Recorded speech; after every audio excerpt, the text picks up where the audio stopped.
Okay, so the other day I played for some of my friends one of my very favorite movies on YouTube. It is a video by this um, Hindu Advaita Vedanta teacher named Swami Sarvapriyananda, he's this guy in New York who's meditates a lot and makes all these rad videos about Indian philosophy. And this particular video is a commentary on the ancient text, the Ashtavakra, am I saying it right? Ashtavakra Gita. I used to say it wrong, and now I'm trying to teach myself to say it right, but it doesn't come out naturally. Ashtavakra, that's it. Sorry if I get it wrong. Anyway, so it's a commentary that's about an hour long on this ancient text, and I find it quite beautiful and insightful.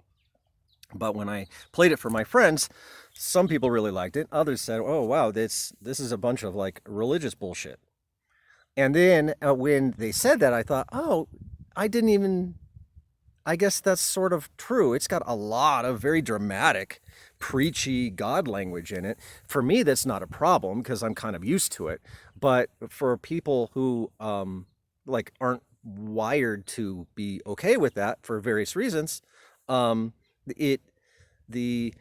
preachiness of his commentary can distract from the more hard-nosed philosophic core, and that's too bad. So what I want to do is make a commentary on the commentary that is a little bit more Westerny and secular, basically, so that we can get to the core philosophy.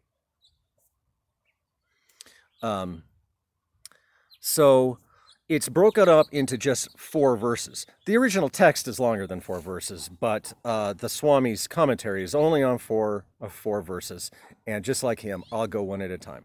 So the first verse says something along the lines of, all the things that are around you are not you. You are completely detached from everything around you and completely free from not just the things like chairs and stuff, but even your body. You are not your body. You're detached from your body. And this is already getting into potentially controversial ideas. But let me explain what he's saying. You're experiencing something, right? I mean, you're living a life, and this life is very subjective. You wake up in the morning, and you're there experiencing things. You go to sleep, and you're there experiencing things, right? Even when you are asleep, you're still there. So but the solid things around you, they pop in and out of this field, right? I'm drinking this cup of coffee. You can't see it. Oh, there it is. It's a cup of coffee. There. Now watch what happens. Oh, it's gone, right? Well, I can still see it, but I can put it behind my head and I can't see it. That's the point. This isn't really metaphysical at all. It is just an observation. And this is something that I want to get to, that in order to understand the text and the Swami's commentary, you shouldn't think of the 4 verses as a unified philosophic argument. It's more like step-by-step instructions. So that's why that they kind of contradict one another. If I were to tell you how to get to 7-Eleven, I might say, go left, walk 3 blocks, then turn right. Well, turn left and turn right are contradictory, right? If that was a unified philosophic argument, it wouldn't make any sense because it's contradictory, but your hermeneutic is wrong, right? It's the way you get to 7-Eleven is one step at a time, and the first thing you have to do is turn left, and then later on you're going to turn right. They're not contradictory because they're sequential. The 4 verses should be taken as sequential instructions in doing the inquiry, not a unified philosophic argument the way that we're usually used to, like in Western philosophy. So the first verse is simply pointing out what Descartes pointed out. You are a conscious agent. You are always present in your own field of awareness. Everything else is an object that you are seeing that is different than you. If metaphysical questions start popping up, just try to push them back, because we're not talking about metaphysics. We're talking about your life that you are living right now. Period. Nothing more and nothing less. Now, at the end of verse 1, we're basically at Descartes' landing spot. It's dualism, right? That's why if you look at the Swami's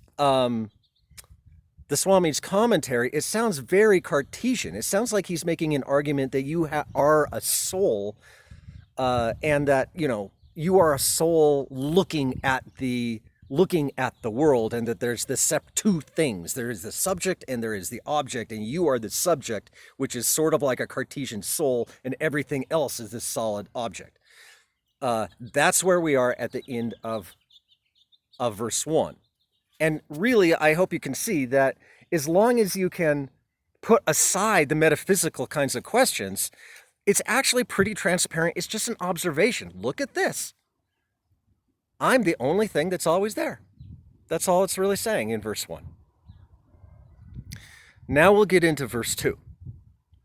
Verse 2 says, well, there's a problem with this Cartesian dualism. If we think of ourselves as always there and we're viewing these external things, it's sort of like the idea that there's a guy in your brain with binoculars looking at everything. Only here's the thing. There is no guy in your brain with binoculars. That doesn't exist. Or the soul that's floating around the world, bodies without a body. The problem with that idea is that it doesn't exist. It's not, even subjectively, not just ontologically, not just metaphysically, but even in your own subjective field, the soul isn't there. It's sort of implied because you're viewing things, but it's not there. And so it's not the guy inside your brain that's looking at other things that are outside isn't a good analogy. And so in verse 2, it says something like, that your consciousness, I'm cracking open my prop. Oh, I'm about to need it. You are like the ocean. There you go.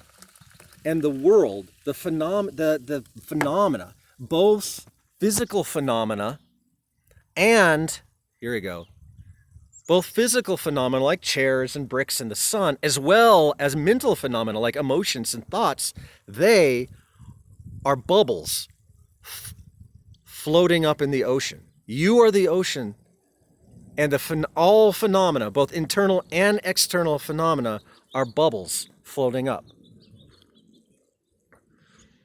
So what he's suggesting is that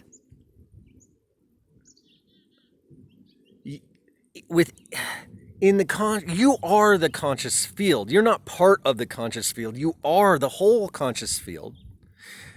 And you should think of it as a substrate. The guy with the binoculars is a bad analogy. A better analogy is that you are the entire thing. You are the substrate, and the phenomena that you experience are waves across that, energy pulses, energy patterns across that substrate.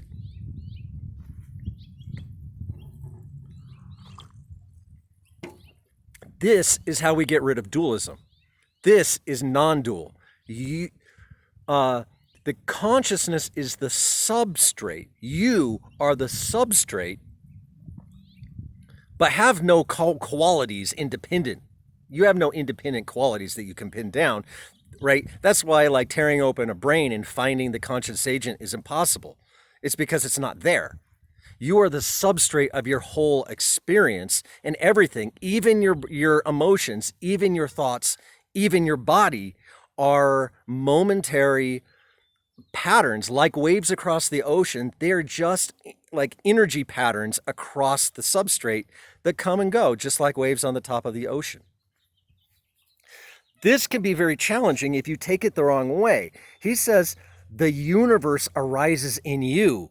It sounds very metaphysical, and so it can be very challenging. But remember, he's just talking about your experience. Within your experience, I shouldn't say within your experience. Your experience is a conscious field. Within that field, things arise and they pop down. Analogous to bubbles in my water. In my fizzy water, that is. Okay, Now, at this point, to me, it's sort of similar to, we went from Descartes. Now, the problem is when he says, you are the universe, and the universe, you are like reality. You are the substrate. You are the ocean, and the universe arises within you. It reminds me of Spinoza, the Western philosopher, non-dual Western mystic philosopher, who came right after Descartes. He didn't like dualism. He didn't like Descartes' idea of the soul. But what's unique about Spinoza is that he was a materialist and also a non-dual mystic. So he said that there was literally one physical substance. He used the word substance. He meant it very physical. There is one substance. The universe is one substance, and you are that. So it's very metaphysical. You are the universe. You are the physical universe. And at the end of verse 2, that's kind of where we're at. Remember, these are sequential steps. It's okay that they contradict one another, because getting to if you have to turn left and turn right to get to 7-Eleven, it's not a contradiction. That's just how you get there. So right now we're at Spinoza's non-dual substance mysticism. You are the physical universe. Ashtavakra doesn't like that, and that's not where he wants to land. Hence verse 3. Verse 3 is, Spinoza didn't take this step. Verse 3 is, the universe arising in you isn't actually real, or it is false. It's an illusion. Now it starts to get a little bit weird. What does that mean that it's an illusion? Like, dude, my coffee is literally right here. Okay, don't tell me that it's not real, because I can see it right here. It tastes pretty good, right? It's definitely real. Now, Swami Sarvapriyananda goes into great depth to explain what this means, and he talks about how it works in Sanskrit and stuff. That the word is false, as opposed to not real. Okay, so let me give you an example of something that's not real. Okay, now over here by my shed is a pink pony with butterfly wings. You see it? Oh, I guess you don't see it. Well, it's there, right? Except it's not there. There literally is no pink pony. It's not invisible. It's not a wrong interpretation. There is literally no pink pony with butterfly wings over there by my shed. Right?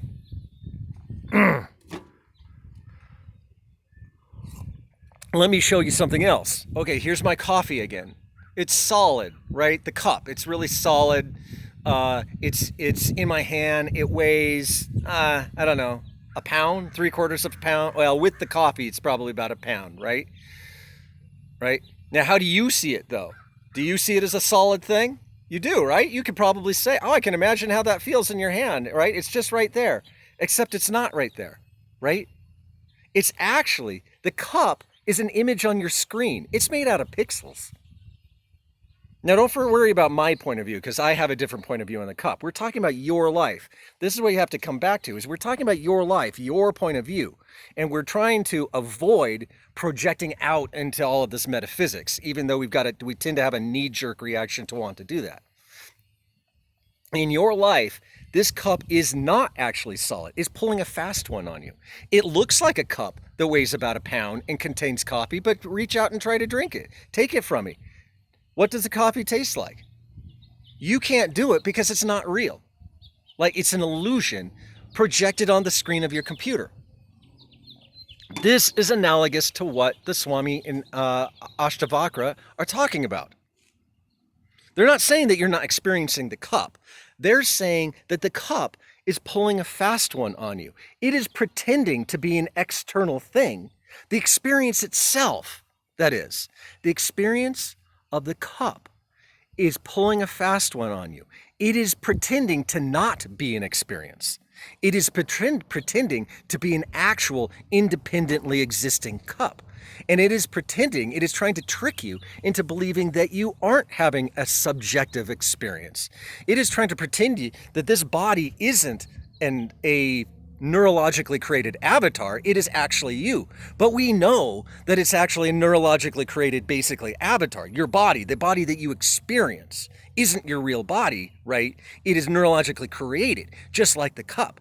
But it's an illusion in the sense that it is trying to pull a fast one on you and trick you into believing that it's the real thing, even though we know that it's not. That's not controversial. This is mainstream neuroscience now.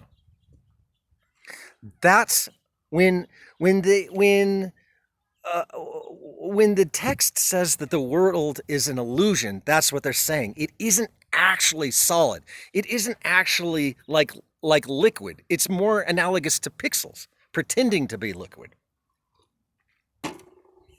That's verse 3.